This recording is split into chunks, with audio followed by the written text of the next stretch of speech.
So it all started for me during the pandemic, actually. I had nothing to do. There was nothing we were even allowed to do outside. So I was at home, sitting down, watching YouTube, and I saw this video.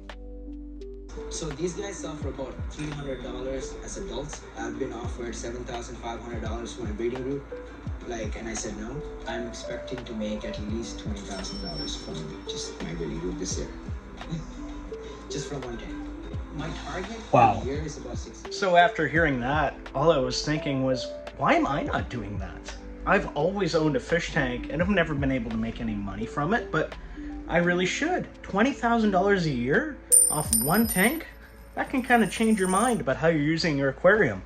So I thought, how hard could it be? Let's give it a shot. Turns out it can be pretty hard. When I first started, I had no idea really what I was doing. The flow was way too high. The tank was way too small. It was too cold because the fish needed it to be 30 Celsius. And I really just had no clue. I was a novice, just going off of what I could remember off of the internet. When I first started collecting the fish, you could tell something was wrong. The fish were the wrong color, they were pale when they should have been bright white.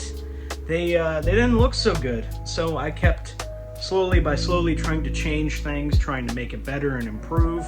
I got a rock out of there, which was limestone, and constantly pushing the pH up.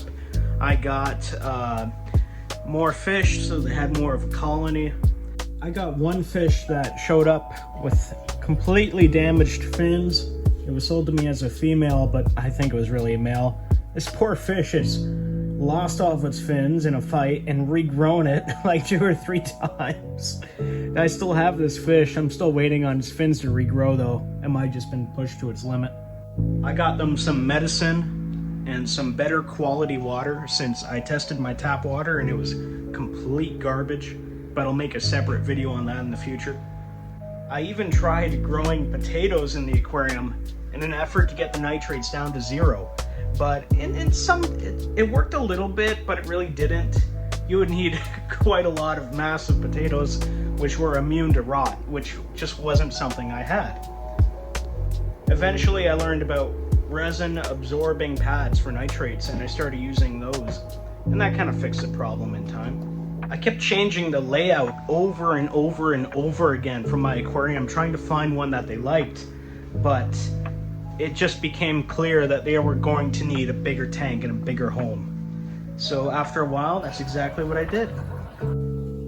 From the moment I put them in that tank, you could tell they were just so happy. They felt like someone took them to heaven. They just were moving around everywhere, and even to this day, they'll still come out in the open and greet me when they're hungry or when they're eating.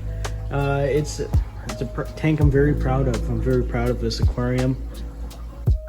Within the first 3 months, I think, of them being put in that aquarium, I had my first ever Zebra Plecos spawn. I was so happy. And I was shining my flashlight in the cave to see the little fish swimming around. I think out of the first spawn, I actually had 4 of them that hatched, but I only had 1 survive because I just didn't know how to look after the fry properly. But so it was a victory, but it wasn't at the same time. So after that point, I kind of just enjoyed the tank for about a year. Kind of neglected it a little bit maybe, but I got 2 more spawns recently.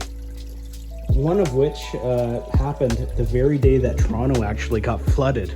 Toronto, they were like, cars were half underwater from just a crazy, unusual freak storm we had. And right on that day, my fish spawned. And then 2 weeks later, we had another similar storm that was so terrible, and Montreal got flooded. And they also spawned on that very day. So I've learned with my tropical fish that basically have the tank healthy, have the fish get along very well with each other. If there's any aggressive males in there hurting other fish, or aggressive females, any fish that hurts another fish, get it out of there immediately.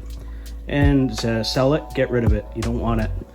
As long as you have the water healthy and you have the fish happy with the community that they like, when the freak storms come, you'll get spawned. So if you guys are still watching this video, it's probably because you guys are very serious or partially serious about getting Zebra Plecos yourself and perhaps breeding them. What I would recommend for you to do is to actually subscribe to this page, even though it's maybe not super high tech, or the amount of videos on here are currently very limited, because the advantage would be I'm new at this myself. So I'm going to be interviewing a lot of other breeders and getting their knowledge and sharing it with you guys. Also, I do believe there's a lot of misinformation on the internet about Zebra Plecos.